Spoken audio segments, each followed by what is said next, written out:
নমস্কার। অ্যাস্ট্রোবার্তা ইউটিউব চ্যানেলে আপনাদের স্বাগত জানাই। আমি শ্রী বিশ্বজিৎ। আজ একটি অত্যন্ত গুরুত্বপূর্ণ বিষয় আপনাদের সামনে তুলে ধরার চেষ্টা করব। আজ আমার আলোচনার বিষয় কেতুর ক্ষেত্রে শুভ চিহ্নের ফল কখন পাবেন।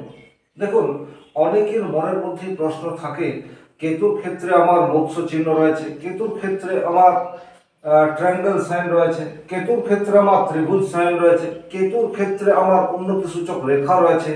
তাহলে এই সমস্ত যে পজিটিভ সাইন, যে সাইনগুলিকে হস্তরেখায় যথেষ্ট গুরুত্ব দেওয়া হয়েছে, সেই সমস্ত সাইন কেতুর ক্ষেত্রে রয়েছে, কিন্তু আমি এক্স্যাক্টলি রেজাল্ট কখন পাবো? তাহলে রেজাল্ট কখন পাবো, এটি দুটো জায়গা থেকে উত্তর আসতে পারে। একটা হচ্ছে আপনার হাতের যে জায়গাটায় রেখা বা সংকেত তৈরি হয়েছে সেই জায়গাটার সঠিক বয়স নির্ধারণ, এবং দ্বিতীয় সূত্র হচ্ছে ট্রানজিটে কেতুর অবস্থান। তাহলে এই দুটিকে সামঞ্জস্য রেখে যখন প্রেডিকশন করার চেষ্টা করা হবে, তখন কিন্তু রেজাল্ট আসার অনেকটাই সম্ভাবনা তৈরি করবে। অর্থাৎ যে কোনো একটি রেখা রয়েছে, সে ফল আমাকে আপনাকে প্রত্যেককেই দেবে, কিন্তু এই যে ইভেন্ট প্রেডিকশন, অর্থাৎ কোন সময়ে ঘটনাটি ঘটবে, এটার জন্য জেনারেলি হস্তরেখা বিচারের সময় দুটি জায়গাকে গুরুত্ব দিতে হবে। এক হচ্ছে ট্রানজিট, দ্বিতীয় হচ্ছে হাতের মধ্যে যে শুভ সংকেতটি তৈরি হয়েছে সেটার এক্স্যাক্টলি বয়স কত। তাহলে খুব ভালোভাবে বিষয়টি বোঝার চেষ্টা করবেন। আমি ড্র করে দেখাবো। সবচেয়ে প্রথমে মাত্র 2 মিনিটে আমরা এই গোচর কুণ্ডলীটাকে দেখব, কারণ আমি জানি আপনাদের অনেকেরই date of birth, time of birth, place of birth সঠিকভাবে জানা নেই, তাই তারা রাশি, লগ্ন, নক্ষত্র, গড় এগুলো কিছুই জানেন না। কিন্তু এইগুলো জানার আপনার কোনো দরকারই নেই। আপনি শুধু গোচর কুণ্ডলীটা, গোচর কুণ্ডলী মানে হচ্ছে ট্রানজিট, অর্থাৎ প্রত্যেকটা গ্রহ যে মুভ করছে, আপনি যেদিন দেখছেন সেই দিন গ্রহের অবস্থা কি, এটা যে কোনো সফটওয়্যারে খুব সহজেই অ্যাভেলেবেল হয়ে যায়। তাহলে এটাকে মাত্র 2 মিনিটে বুঝবো, তারপর হাতের রেখায় আমি ড্র করে দেখাবো। আপনারা দেখবেন আপনাদের হাতে কোন সাইনটি কেতুর ক্ষেত্রে রয়েছে। কেতু একটি মিস্টেরিয়াস প্ল্যানেট। কেতুর ক্ষেত্রে যদি পজিটিভ সাইন থাকে, দুটো জায়গায় যথেষ্ট ডেভেলপমেন্ট দেয়। একটা, হঠাৎ করে আপনাকে প্রচুর অর্থের মালিক এটা করে দিতে পারে। আপনার আধ্যাত্মিক সচেতনতা এটাকে বৃদ্ধি করে দিতে পারে, কারণ মোক্ষের প্রধান কারক গ্রহ কেতুকে বলা হয়েছে। তাহলে খুব ভালোভাবে আমি যেটি ড্র করে দেখাচ্ছি এটি বোঝার চেষ্টা করবেন। আবার কেতুর ক্ষেত্রে কোনো ম্যালিফিক সাইন থাকলে আপনার জীবনে প্রচুর ঝুট ঝামেলা, গুপ্ত শত্রুতা, কর্মক্ষেত্রে বাধা, বিবাহ ক্ষেত্রে বাধা, বিবাহ ক্ষেত্রে প্রচুর অশান্তি, অথচ অশান্তির কারণ কি এগুলো কিন্তু আইডেন্টিফাই করা যায় না। তাহলে মিস্টেরিয়াস কেতুর ক্ষেত্রটি আপনাকে খুব ভালোভাবে দেখতে হবে। দেখুন, আজকের তারিখে অর্থাৎ 28/5/2024 আমি ভিডিও শ্যুট করছি, হয়তো ভিডিও আপলোড হতে কিছুদিন সময় লাগবে। তাহলে আজকের তারিখে গ্রহগত অবস্থান হচ্ছে কেতু কন্যা রাশির ঘরে অবস্থান করে রয়েছে। এই জায়গাটিকে আপনাকে দেখতে হবে। আপনি যখন কেতুকে নিয়ে আলোচনা করবেন, তখন কেতু কার ঘরে রয়েছে দেখুন। কেতু রয়েছে এখানে কন্যা রাশির ঘরে। কন্যা রাশির অধিপতি গ্রহ বুধ, সে যদি আপনার অর্থ ত্রিকোণের সাথে সম্পর্ক যুক্ত করে, তাহলে কিন্তু আপনার অর্থ জেতার একটা সম্ভাবনা থাকবে। তাহলে বুধ রয়েছে বর্তমানে কোথায়? মেষ রাশিতে। এখানে থাকলে কিন্তু আপনাকে পজিটিভ রেজাল্ট দিতে সেই অর্থে পারবে না। কিন্তু বুধ অ্যাপ্রক্স 18 দিন এক একটা রাশিতে থাকে। বুধ যখনই শুক্রের ঘরে আসবে, অথবা এই বুধ যখনই মিথুনের ঘরে আসবে, তখন কিন্তু পজিটিভ রেজাল্ট পাওয়ার সম্ভাবনা সেটি যথেষ্ট তৈরি করে দেবে। কখন?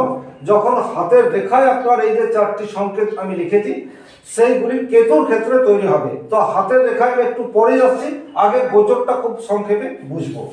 তাহলে বুধ যখন আপনার বৃষ রাশির ঘরে আসবে, বুধ যখন আপনার মিথুন রাশির ঘরে আসবে, বুধ যখন আপনার কর্কট রাশির ঘরে আসবে, তখন কিন্তু কেতুর ক্ষেত্রে শুভ সংকেত থাকলে আপনি পজিটিভ রেজাল্ট পাবেন। এটা কতদিন? কেতু যতদিন এই ঘরটাতে থাকছে, অর্থাৎ কন্যা রাশিতে থাকছে, অ্যাপ্রক্স এখনো 1 বছরের বেশি সময় রয়েছে কেতু এই ঘরটাতেই থাকবে। তাহলে বুধ যখন বৃষ রাশি, মিথুন রাশি, কর্কট রাশি অথবা কন্যা রাশিতে অবস্থান করবে, তখন এর শুভ ফল পাবেন। কিন্তু সবচেয়ে বেটার, সবচেয়ে ভালো সেটা হচ্ছে যখন বুধ আপনার এই ঘরটিতে, অর্থাৎ তুলা রাশির ঘরে চলে আসবে, কারণ কেতুর থেকে এটি দ্বিতীয় পড়বে। দ্বিতীয় হচ্ছে আপনার অর্থের ঘর। তাহলে যখন বুধ আপনার তুলা রাশিতে আসবে তখন ডেফিনেটলি কেতুর ক্ষেত্রে যদি মৎস্য চিহ্ন থাকে আপনি পজিটিভ রেজাল্ট পাবেন। এছাড়াও যখন বুধ আপনার জন্মকুণ্ডলিতে শনির সাথে অর্থাৎ এই ঘরটাতে অবস্থান করবে ষষ্ঠে বা পঞ্চমে, বিশেষ করে পঞ্চমে অর্থাৎ মকরে, তখন কিন্তু আপনার মনের ইচ্ছা পূরণ হতে পারে। তাহলে এইভাবে আপনারা গোচর কুণ্ডলীটিকে দেখবেন। এইবার আসবো হাতে। আপনারা হাতের রেখাটি ভালো করে বুঝুন। এটা হয়তো অনেকেই বুঝতে পারলেন না, কিন্তু বারবার দেখলে আপনারা ডেফিনেটলি বুঝতে পারবেন। দেখুন, সবচেয়ে প্রথমে জানতে হবে কেতুর ক্ষেত্র কোনটি। অনেক মানুষই জানেন এই জায়গাটি হচ্ছে কেতুর ক্ষেত্র, এই অংশটি, কিন্তু শাস্ত্রে বলছে কেতুর এক্স্যাক্টলি জায়গা হচ্ছে হাতের সমতল অর্থাৎ এই জায়গাটি।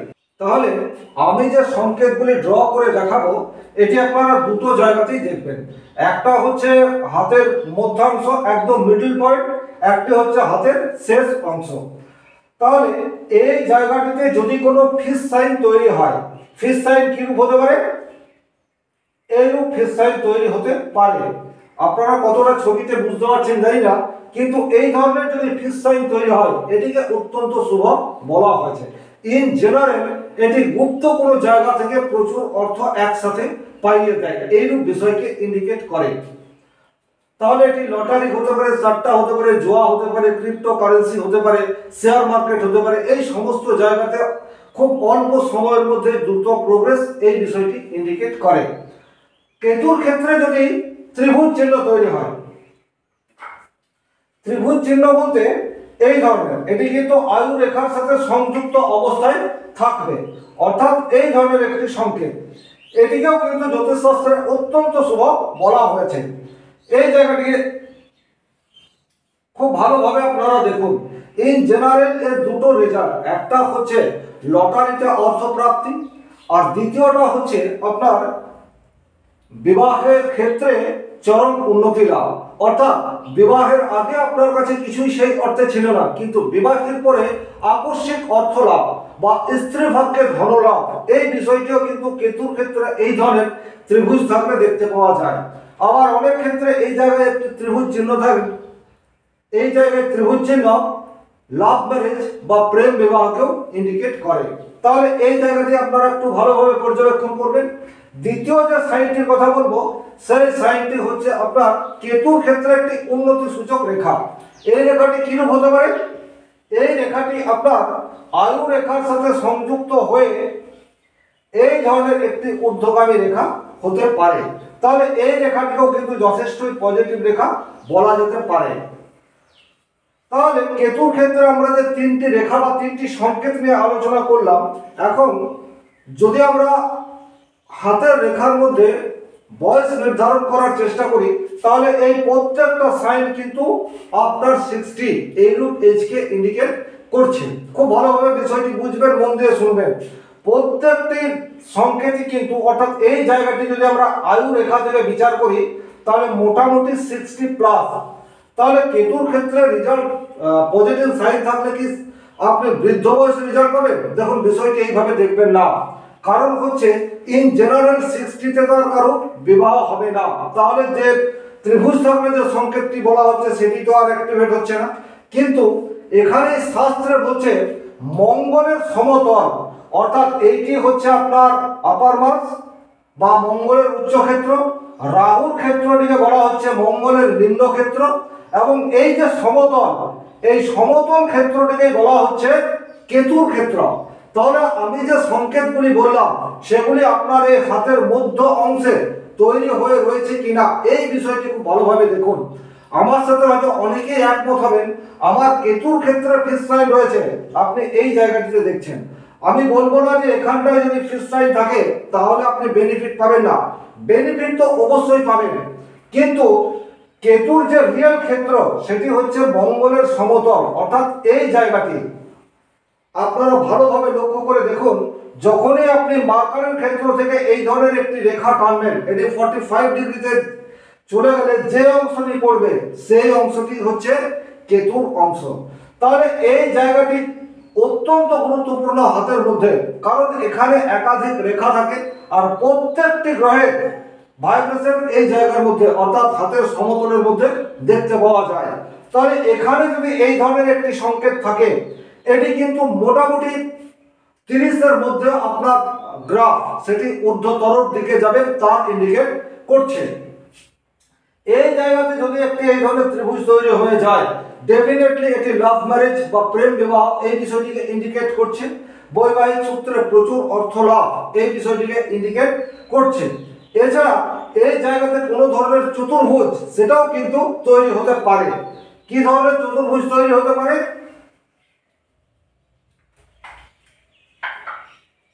এই ধরনের কোনো চতুর্ভুজ সেটি কিন্তু তৈরি হতে পারে। এই চতুর্ভুজ আপনার একই সাথে শুভ ফল দেয়, একই সাথে অশুভ ফল দেয়। কেতুর ক্ষেত্রে এই ধরনের চতুর্ভুজ থাকলে এটা ইন্ডিকেট করে আপনার কোনো জেল, জরিমানা, হাজত, বস এই সমস্ত কিছু হতে পারে।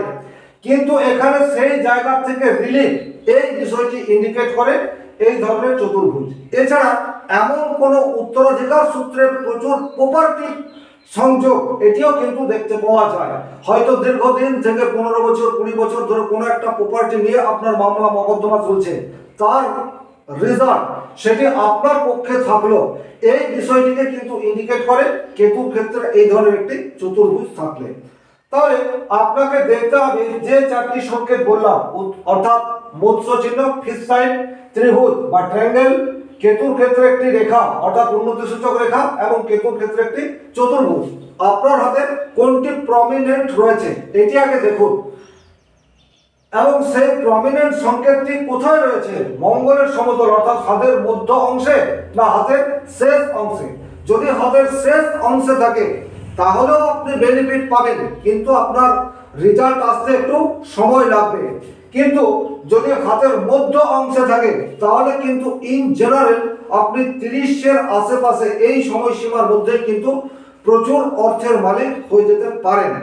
এখানে আপনি ট্রানজিটটাকে আরো একবার ভালোভাবে দেখে নেবেন। আপনার বয়স 60-70 যাই হোক বা 25-30 যাই হোক না কেন, ট্রানজিটে যদি কেতু যে রাশিতে থাকবে সেই রাশির অধিপতি গ্রহ যখন তার মিত্র গৃহে থাকবে বা ধনকারক গ্রহ হবে, তখন কিন্তু আপনি তার রেজাল্ট পাবেন।